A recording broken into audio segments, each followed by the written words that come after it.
ദളിത് വിഭാഗങ്ങളുടെ ഉന്നമനത്തിനായി പ്രവർത്തിക്കുന്ന SNDPയുടെ നേതാവ് വെള്ളാപ്പള്ളി നടേശൻ അടുത്തിടെ കേരളത്തിൽ മുസ്ലിം ജനസംഖ്യയെക്കുറിച്ച് നടത്തിയ പരാമർശം ഏറെ ചർച്ചയായിരിക്കുകയാണ്.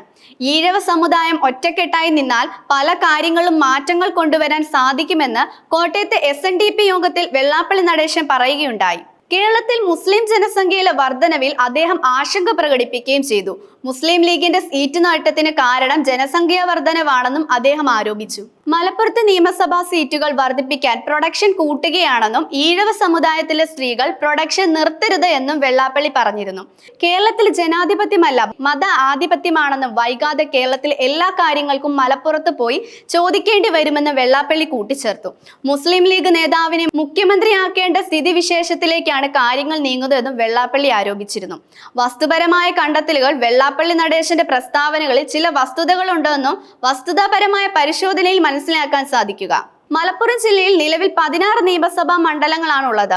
കൊട്ടിയാടി, ഏറനാട്, നിലമ്പൂർ, വണ്ടൂർ, മഞ്ചേരി, പെരിന്തൽമണ്ണ, മലപ്പുറം, മാങ്ങാട്, വേങ്ങര, വള്ളിക്കുന്ന്, തിരൂരങ്ങാടി, താനൂർ, തിരൂർ, താവനൂർ, കോട്ടക്കൽ, പൊന്നാനി. മുൻപ് 12 മണ്ഡലങ്ങളായിരുന്നു. 2011 നിയമസഭാ മണ്ഡലം പുനർനിർണയത്തോടെ ഏറനാട്, താവനൂർ, കോട്ടക്കൽ, വള്ളി എന്നീ 4 മണ്ഡലങ്ങൾ കൂടി കൂട്ടിച്ചേർത്തതോടെ 16 ആയി ഉയർന്നു. നിയമസഭാ മണ്ഡലങ്ങളുടെ അതിരുകൾ നിർണ്ണയിക്കുന്നത് ജനസംഖ്യയുടെ അടിസ്ഥാനത്തിലാണ്. മലപ്പുറം ജില്ലയിലെ ജനസംഖ്യയിൽ വലിയ വർധനവാണ് ഉണ്ടായത്.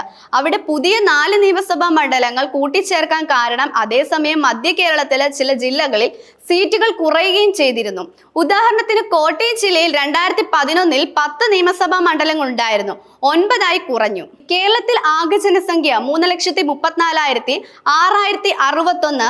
മലപ്പുറം ജില്ലയിലെ ജനസംഖ്യ 41,12,120. കേരളത്തിൽ ഏറ്റവും കൂടുതൽ ജനസംഖ്യയുള്ള ജില്ല മലപ്പുറമാണ്.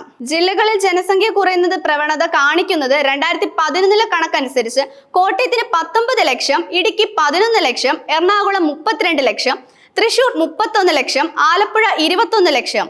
മലപ്പുറത്ത് ജനസംഖ്യ ഉയരുകയും അത് അതിവേഗം കുതിച്ചുയരുകയും ചെയ്യുമ്പോൾ ഹിന്ദു ക്രിസ്ത്യാനി ജനവിഭാഗങ്ങൾ കൂടുതലായി കേരളത്തിൽ മധ്യ ജില്ലകളിലെ ജനസംഖ്യ കുറയുകയാണ്.